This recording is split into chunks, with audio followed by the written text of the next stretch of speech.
Ya, baik, saya lanjutkan. Ini karena materinya masih panjang, waktunya masih banyak ya. Tentang tiga hal tema yang sangat penting kita ketahui dalam ekonomi Islam ini ya. Pertama tentang ghasab tadi, ghasbun, yang kedua tentang muzaraah, yang ketiga adalah tentang musaqqah ya, musaqqah. Baik teman-teman semuanya, mohon disimak baik-baik. Saya akan menjabarkan ya terkait dengan masalah ghasab ya terlebih dahulu. Bagaimana hukum ghasab ya?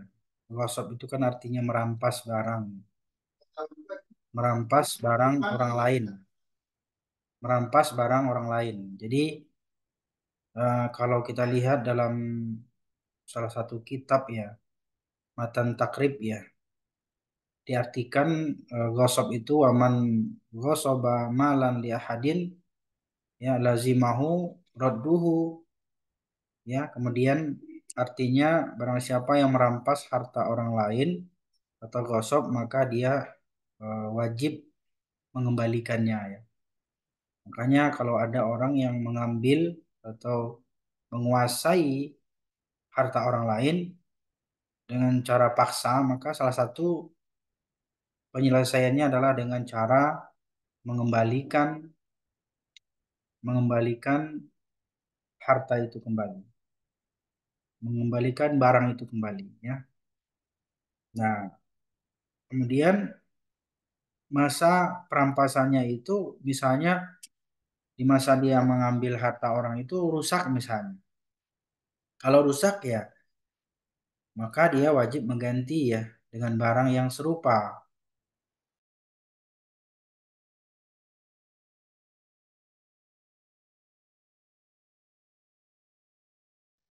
Ya, maka dia wajib mengembalikan atau mengganti ya jika rusak barang yang dia rampas itu, yang dia gosok itu. Ya, tentunya dengan barang yang serupa, harga yang serupa gitu. Ya. Dan ini merupakan salah satu,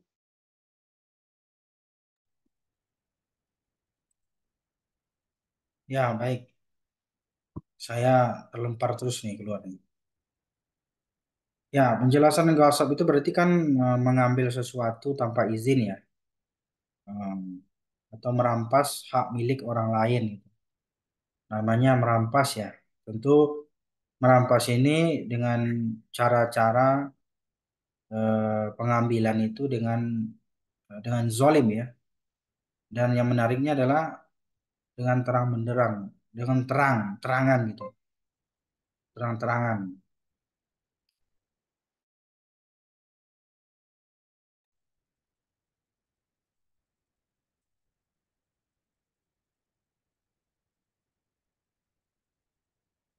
Ya baik. Jadi gosip artinya kan mengambil sesuatu secara zolim dengan terang-terangan. Maka gosip ini sebenarnya merampas hak orang lain ya.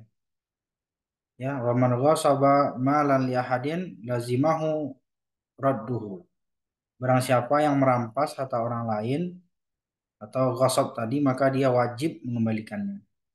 Kalau seandainya barang yang dia rampas itu kemudian rusak ya atau mungkin hilang atau cacat maka dia wajib mengembalikan barang yang serupa ya dengan harga yang serupa ya. Nah, oleh karena itu ghasab ini kan salah satu perbuatan yang dilarang ya, yang diharamkan. Maka kita tidak boleh gitu ya eh, melakukan ghasab terhadap hak milik orang lain gitu. Dan ini juga ada landasannya dalam Al-Qur'an ya, sebagaimana firman Allah, "Wala ta'kulu amwalakum bainakum bil batil." Dan janganlah kalian ya sebagian kamu memakan harta atau mengambil harta orang lain dengan cara-cara yang batil. Ghasab ini perlu diingat bahwa ghasab ini salah satu cara penguasaan terhadap harta orang lain dengan cara-cara yang zalim, dengan cara-cara yang batil.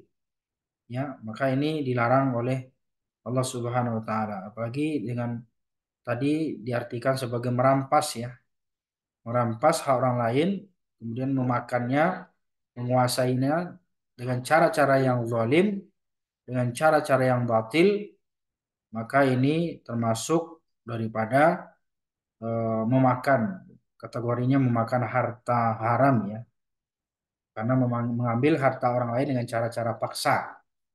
Nah, maka WhatsApp itu mengambil harta orang lain secara terang-terangan itu artinya bisa juga dikatakan dengan arti eh, mencuri ya, sarikoh, sarik, mengambil harta orang lain secara diam-diam. Cuman bedanya kalau sarikoh itu kan mencuri biasanya nggak ketahuan gitu. Kalau WhatsApp itu dengan terang-terangan gitu. Kalau mencuri, sarikoh, sarikun artinya berarti kan orang yang mencuri, mengambil harta orang lain dengan cara yang batil, dengan cara yang diam, diam gitu.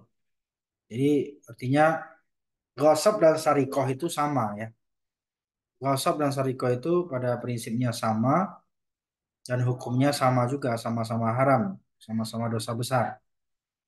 Ya, maka kesimpulannya adalah terkait dengan ghasab ini, siapa saja yang merampas barang orang lain, misalnya pakaian, ya biasanya begal ini kan, begal itu kan ghasab itu, merampas atau mesin copet misalnya, atau apalagi itu yang sejenisnya, ya jambret misalnya, ya kan, mengambil dompet, kendaraan, begal misalnya kendaraan, atau yang viral kemarin itu ada maling yang ngambil secara paksa kambing orang gitu, ya. Nah, kemudian orang yang merampas ini kalau pengen selesai urusannya yang pertama adalah kalau misalnya dia ditangkap, ya itu dikembalikan lagi barangnya. Makanya dalam kasus kemarin itu yang bapak-bapak kambingnya dirampas oleh pencuri begal itu dia lawan kan begalnya dan kalau nggak salah begalnya mati gitu ya dan bapak ini diperkarakan gitu dianggap ini pembelaannya ini tidak benar gitu salah gitu ya sebenarnya dalam Islam kalau kita bela harta kita mempertaruhkan harta kita itu harta keluarga itu sebenarnya wajib ya teman-teman kalau kita ya eh, membela diri dan kemudian orang lain itu ya maling itu terbunuh sebenarnya kita tidak berdosa gitu teman-teman ya tapi ya jangan sengaja ingin membunuh ya semata-mata ingin mempertahankan hak dan mempertahankan kehormatan dan nyawa kita gitu itu boleh saja gitu itu juga bagian dari jihad yang kedua adalah mengembalikan jika barang yang dirampas itu rusak maka yang merampas itu misalnya kayak kendaraan ya dibalikan kalau rusak yang barang itu ya diperbaiki kemarin juga ada kasus teman-teman ya halo masih ada suara saya soalnya diam semua halo cek Ada Pak, ada. kemarin itu ada yang viral juga ada orang yang em, Ada. begal kendaraan motor ya kemudian motornya dimodif Izul ya mungkin lihat itu di YouTube kemudian yang motor ini dibalikin ke yang punya udah dimodif tapi yang punya ini lucu juga katanya nggak apa-apa motornya gini senang dia gitu dimodif jadi motor trail ya jadi yang punya harta ini nggak apa-apa senang aja dia gitu nah ini gak ada masalah kan tapi kalau dia minta motornya harus sama dengan waktu dirampas atau waktu dibegal gitu ya kan kendaraan-kendaraan yang dirampas dibegal itu kan harus dibalikin ya ke yang punya ya bukan ditahan di kantor polisi atau jadi sampah di situ tidak gitu ya karena kan kebanyakan juga kadang-kadang barang-barang curian barang-barang ini kan nggak ketahuan orangnya siapa yang punya gitu ya. Sebaiknya barang-barang curian yang dapat itu harus diumumkan dan harus dikembalikan kepada yang punya ya kalau nggak tahu ya tanyalah di mana begal itu merampok harta orang itu atau diumumkan ya gitu ya jadi barang-barang harta begal harta rampokan rampasan itu kan harus dikembalikan kepada yang pemiliknya gitu ya. Sesuai dengan seperti apa yang diambil, tidak boleh rusak gitu. Dan juga tidak boleh berkurang gitu. Maka oleh karena itu wajib ganti rugi ya, wajib ganti rugi sesuai dengan kerugian yang ditimbulkan dari akibat perampasan itu. Nah, kemudian tentu nilai barang atau sesuatu yang dirampas itu harus ini ya, harus dinilai dengan uang ya, harus dinilai dengan uang dengan barang ya. Harus diuangkan ya, barang-barang itu harus diuangkan ya. Nah, begitu ya. Nah, kemudian berikutnya eh, ada lagi istilahnya ya. Siapa saja yang duduk di tanah orang lain tanpa izin, maka ia telah melakukan ghasab. Nah, ini. Makanya ada undang-undangnya itu. Kita kalau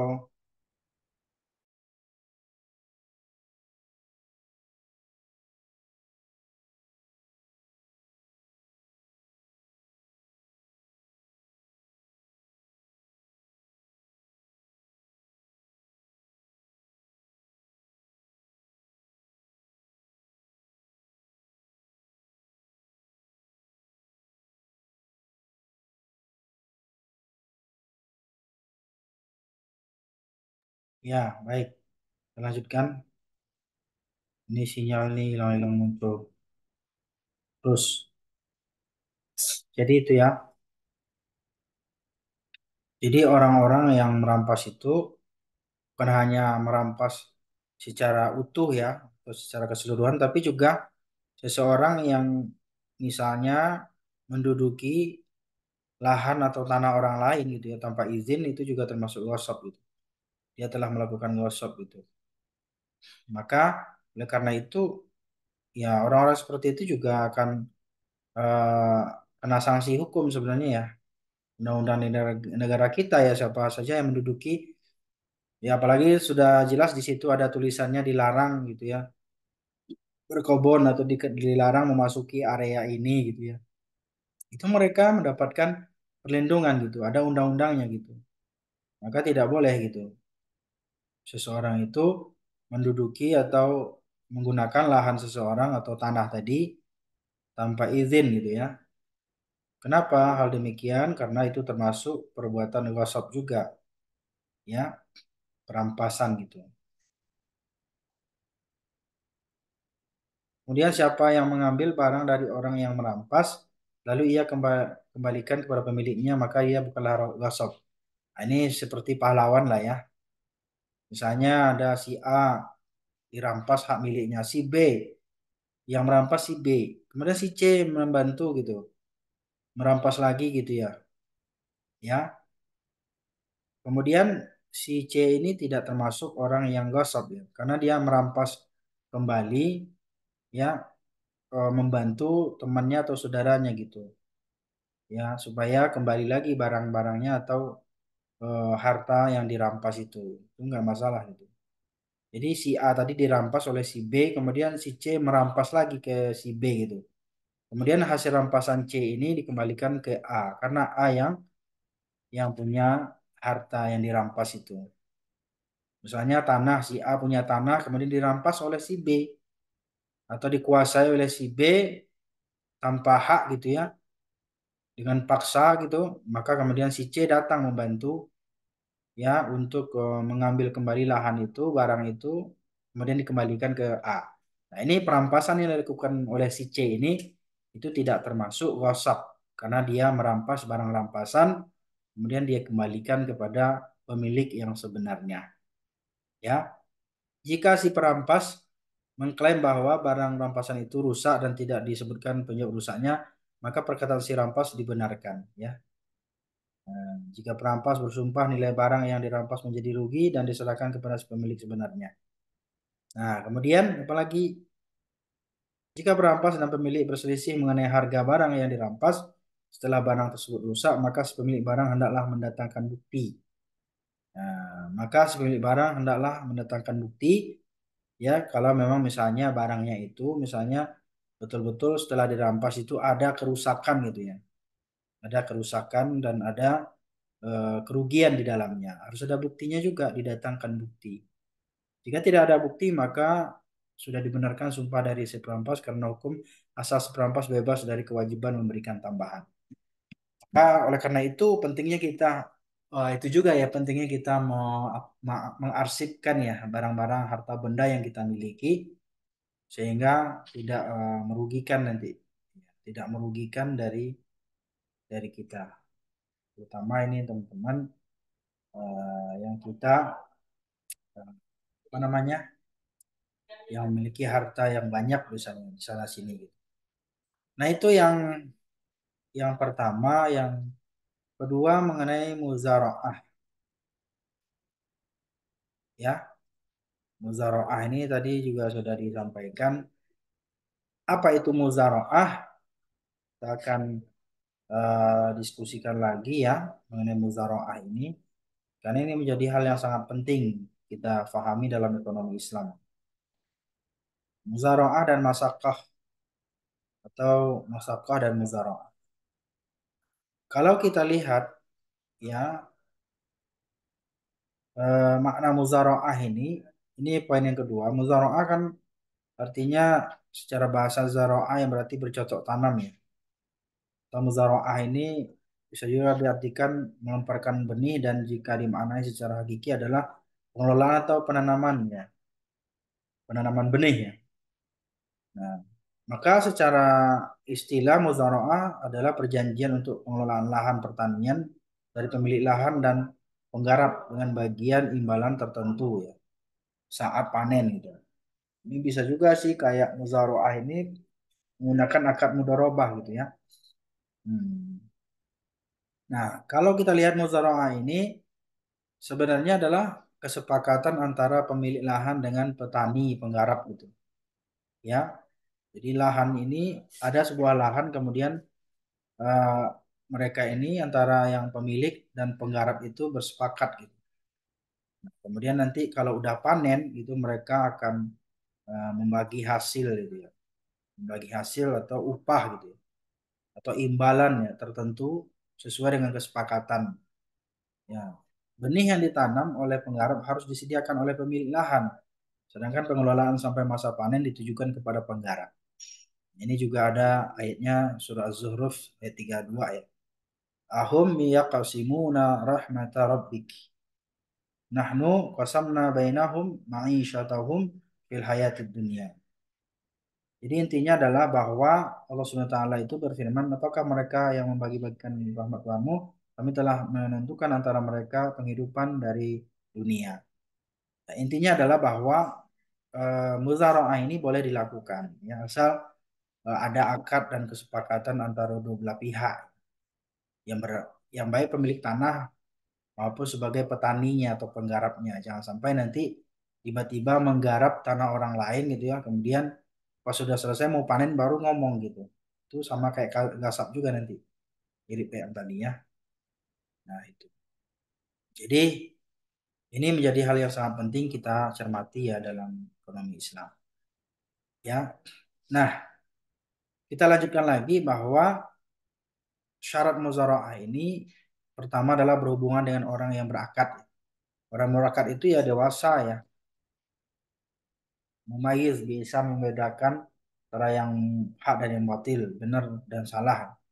Dan dia bisa bertindak atas nama hukum gitu ya.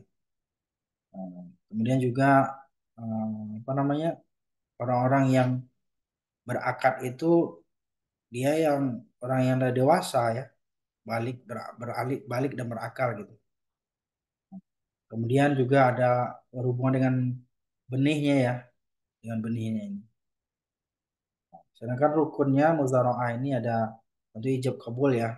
Kemudian orang yang berakad itu ada kedua-duanya. Ya, ini penting juga. Kemudian ya barang yang diakadkan itu harus jelas. Jangan nanti nggak jelas gitu atau milik orang lain gitu. Tiba-tiba ada penyewa kemudian eh, ada orang lain yang ingin menyewakan gitu. Sementara itu bukan miliknya gitu.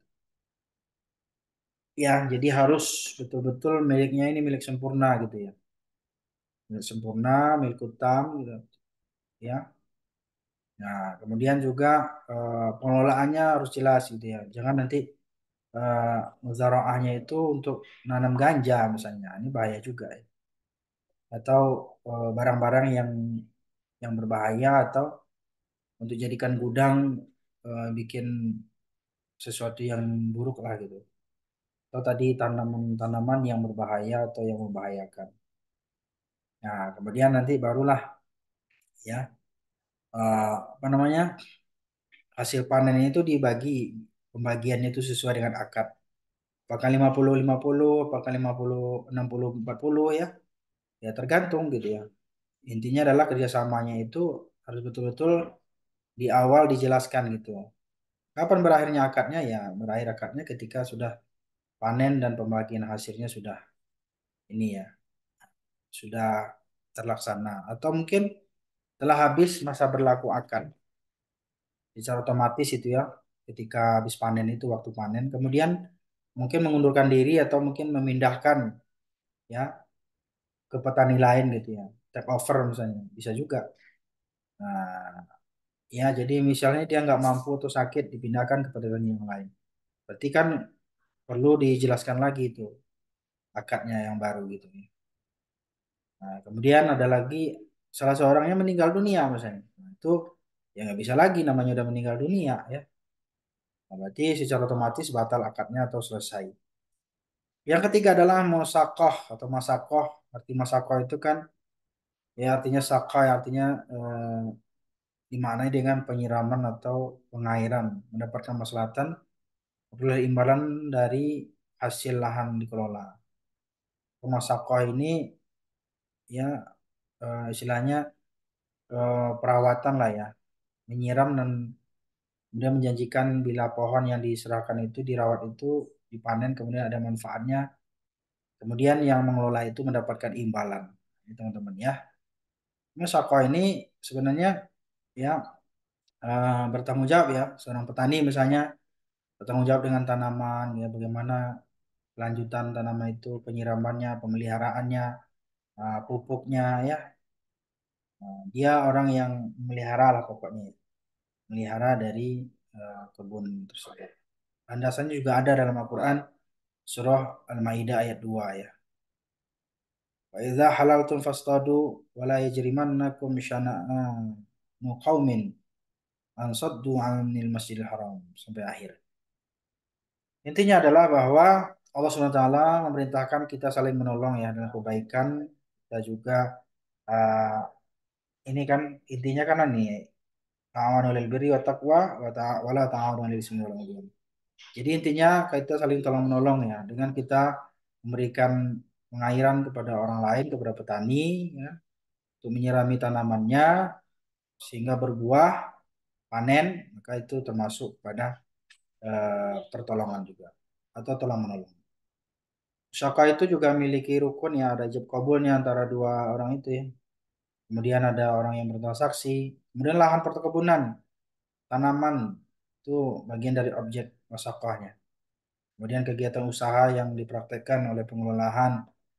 Nah, kemudian kesepakatan tentang presentasi bagian hasil tadi. Jangan lupa itu bagian hasilnya dimulai dari awal. Nah, itu. Dan sama ya, sama kayak muzaraah tadi, tidak jauh beda ya syarat dan rukunnya. Dan demikian pula dengan berakhirnya ya, berakhirnya kapan masyakoh. Baik teman-teman, secara kesimpulan ini saya sampaikan bahwa ya muzaraah suatu kerjasama bagi hasil ya pertanian antara pemilik tanah dengan petani penggarap gitu ya, di mana petani mengolah tanah dan tanamannya sampai waktu panen tiba. Sedangkan pemilik tanah diharuskan menyediakan bibit untuk ditanam.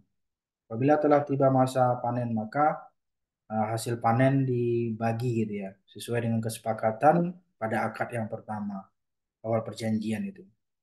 Rukun syaratnya juga tadi sudah dijelaskan ya. Nah, sekarang itu yang muzaraah yang tadi ya. Muzaraah yang musyaqqah adalah pemberian hak dari pemilik perkebunan kepada pengelola lahan.